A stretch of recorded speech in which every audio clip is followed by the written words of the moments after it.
صدائے حق کشمیر نیوز کے ناظرین السلام علیکم، میں ہوں عمران عباسی۔ برطانیہ پر چوتھے قومی لاک ڈاؤن کے سائے منڈلانے لگے۔ برطانوی وزیر نے ایک بار پھر عوام کو خبردار کر دیا۔ اس خبر کی تفصیلات سے آپ کو آگاہ کرتے چلیں۔ کورونا کی بڑھتی ہوئی شرح کے باعث برطانیہ پر چوتھے قومی لاک ڈاؤن کے سائے منڈلانے لگے۔ کورونا کی تیسری لہر ناقابل قبول سطح تک پہنچی تو برطانیہ کو مستقبل قریب میں ایک نئے لاک ڈاؤن کا سامنا کرنا پڑ سکتا ہے۔ برطانوی وزیر نے خبردار کرتے ہوئے اسے ہفتوں کے اندر نافذ کیے جانے کا بھی خدشہ ظاہر کیا ہے۔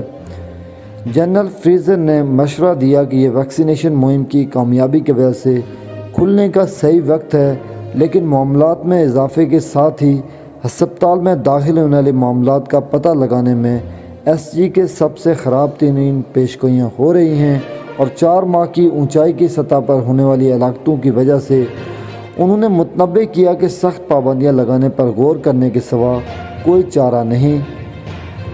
انہوں نے کہا کہ اگر ہمیں کسی ایسی صورتحال کا سامنا کرنا پڑتا ہے جو انفیکشن کے حوالے سے ناقابل قبول ہو تو ہمیں مزید پابندیوں کی طرف دیکھنے کے لیے لائحہ عمل مرتب کرنا پڑے گا۔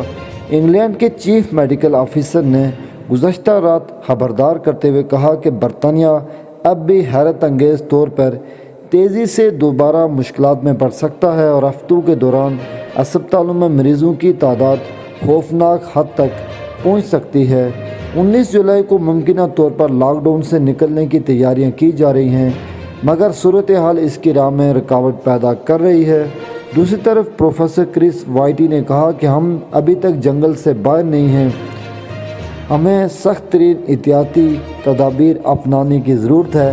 وزیر اعظم بورس جانسن نے بھی قوم کو احتیاط کا دامن نہ چھوڑنے اور ضروری تدابیر کو اپنانے کی ہدایت کی ہے۔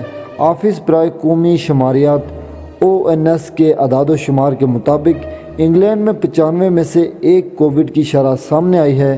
انفیکشن کی شرح 73.5% اضافے کے ساتھ آگے بڑھ رہی ہے۔ تیسری لہر شروع ہونے کے بعد سے ویکسین سے پہلے ہی ہزاروں جانوں کو بچایا جا چکا ہے، جس سے متاثرہ مریضوں کے تناسب میں زبردست کمی واقع ہوئی ہے۔ جو شدید بیمار رہ گئے ہیں لیکن ان کی ویکسینیشن مکمل نہیں، ان پر بھی توجہ دی جا رہی ہے۔ اس کی شرح میں اضافے کا خدشہ ظاہر کیا گیا ہے۔ مئی کے وسط میں انڈین ڈیلٹا کی مختلف حالت سے قبل 100 سے کم شرح کے مقابلے میں اب لگ بھگ 560 متاثرہ مریضوں کو NHS وارڈ میں داخل کرایا جا چکا ہے۔ اعداد و شمار میں موجودہ رجحان SEG کے تخمینے سے بھی اوپر ہے، جنہوں نے متنبہ کیا تھا کہ اگست میں ہسپتالوں میں داخل ہونے والے مریضوں کی تعداد روزانہ 1000 تک پہنچ سکتی ہے۔ صحت کے سربراہان کی طرف سے مارچ کے بعد سے زیادہ شرح اموات، 63 افراد کی ہلاکت اور 48,553 نئے مریض سامنے آنے کی تصدیق کے بعد عوام میں بے چینی پائی جا رہی ہے۔